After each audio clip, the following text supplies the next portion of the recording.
Well, hey, Kentuckiana, good morning to you. It is 6 a.m. here on your Wednesday, and we're glad you're joining us. I'm Grace McKenna. And I'm Jim Stratman. This week, just feeling like it's flying by. Ooh, and yeah. I have to say, it's probably due to the wonderful forecast, courtesy of our own Matt Breland. Matt, I really enjoyed that sun yesterday. I did too, but you know what? It's gone now. Oh.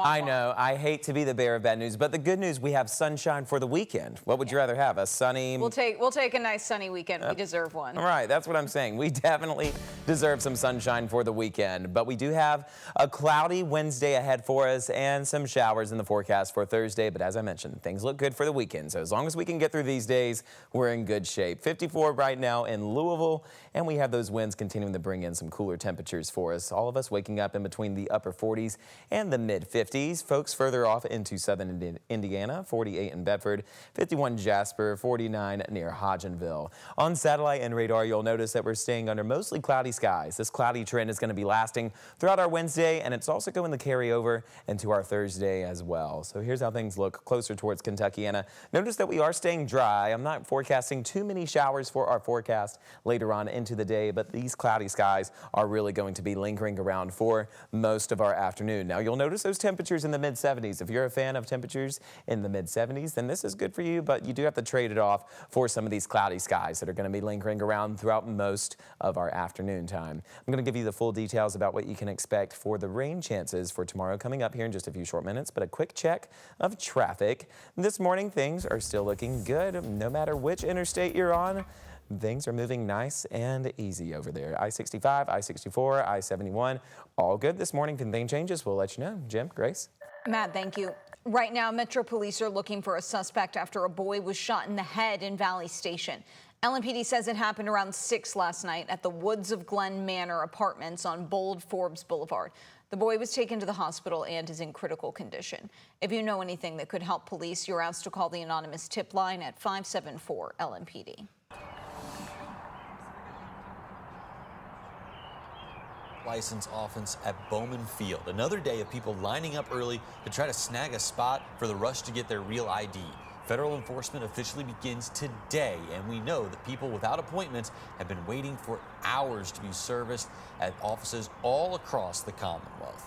And today's enforcement follows what is been decades worth of delays. Yeah, and the biggest change is likely going to be how you get through airport security. Gabe Gonzalez joins us live from Muhammad Ali International this morning with all the details. Super important here, Gabe, more than ever, to be prepared when you head to the airport.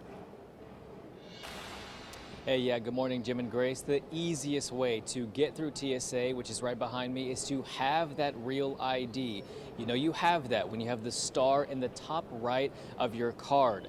Now, if you don't have that, you may not even be able to get through, but also expect some wait times this morning and for the future. Now, Kentucky started offering the real ID back in 2019 after about 9 years after Indiana. Now, this could be why at last check Indiana's compliance rate was so much higher, 81%, compared to Kentucky's 36% last month. If you have not gotten the real ID and need to fly, you'll need another form of government-issued ID like a passport or military ID. Otherwise, expect to be subject to additional screening, which of course means a wait. Now, despite the change, the local TSA spokesperson told us operations here at the airport are expected to remain smooth. Operationally as a whole, we don't expect to see any kind of doom and gloom here at the security checkpoint. We expect operations to run as normal. It is going to be a potential problem for those folks that aren't real ID ready or that don't have that acceptable form of ID. They're going to see delays due to having some additional screening and having to do potential identity verification checks to be able to get through. If you don't have your real ID, you're encouraged to arrive at the airport at least 3, not 2, 3 hours before your flight. And reminder, you can continue to use your standard driver's license. Just know that airport security and entering federal buildings and military bases may be a bit more difficult. Now back here at the airport this morning, we've seen no problems. The line is moving. We haven't seen or heard of any type of commotion or anybody not being able to get through because they don't have their real ID. So of course, that's welcome news for lots of travelers. And reminder, today is the day that the real ID will be enforced. Now you still do have time though to get your real ID. All you need to do is take the proper documentation and make an appointment at your local DMV. Jim, Grace. All right, Gabe, thank you. Your best bet to get a real ID, like Gabe said, is to make an appointment. Without one, you should be prepared to wait a few hours. You will need proof of identity, like a birth certificate, proof of your social security number, like your social security card or a W-2, and 2 proofs of residence. That could be a utility bill, a bank statement, or mail. If you have changed your identity or name, bring proof of that too. Non-citizens will need proof of legal presence. We've got the list of accepted documents posted in the links story on WHAS11.com. 6:06 now on your Wednesday morning, and LMPD is planning to release body camera footage of an officer-involved shooting in Camp Taylor today. This happened all the way back on April 26th at a house on Lincoln Avenue. Police say that 55-year-old Daniel Gish fired a shot into the floor during an argument, and he was holding a gun to his own head when officers arrived on scene. After refusing to drop the weapon, he was shot in the arm by Sergeant Christopher Pettigo. Gish is expected to make his first appearance in court on Friday, and Sergeant Pettigo is on paid administrative leave. The LMPD is expected to release that video at 3 o'clock this afternoon. Part of Louisville Mayor Craig Greenberg's plan to invest in public safety is a major upgrade for the fire department. In his weekly update, Mayor Greenberg proposed $3 million in funding to replace Fire Engine 23 in the Iroquois neighborhood. Fire officials say many of the existing stations are over a century old and no longer suited for today's needs. The new facility would be built to accommodate female crew members with gender-neutral bedrooms and bathrooms. Having a station in 2025 where I can't have female firefighters work there is completely unacceptable. And as we're making these repairs, at some point, you have to rip off the Band-Aid and replace instead of repair. The new fire station will cost about $6 million. The city's public safety plan also includes staffing boosts for fire, police, and EMS, along with a new emergency drone program.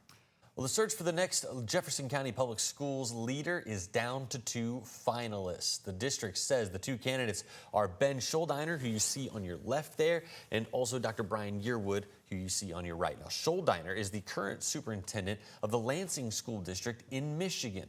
JCPS says that the Harvard grad led a major turnaround there in Lansing, boosting attendance rates by 13% and graduation rates by 26%. Yearwood was a superintendent out in Columbia, Missouri, in their public school district from 2021 to 2024, and he is credited with a 16-point increase in their annual performance scores during that time. He is a graduate of New Mexico Military Institute and Texas Tech University. Both finalists will have final interviews and meet with the public on Tuesday, May 20th. There will be no Triple Crown this year. Sovereignty is not going to run in the Preakness. That's according to the Kentucky Derby winner's trainer, Bill Mott. Instead, Mott says the team wants to do what's best for the horse in the long run, and he's preparing for the Belmont Stakes. I think, over the years, I think people realize that, spacing these horses out a little bit, gives you the opportunity to make them last a little longer. And I think we're looking at, a career, and, you want the career to last more than 5 weeks. The Preakness is next Saturday at Pimlico in Baltimore, Maryland. The Belmont Stakes is 3 weeks later on June 7th at Belmont Park in New York.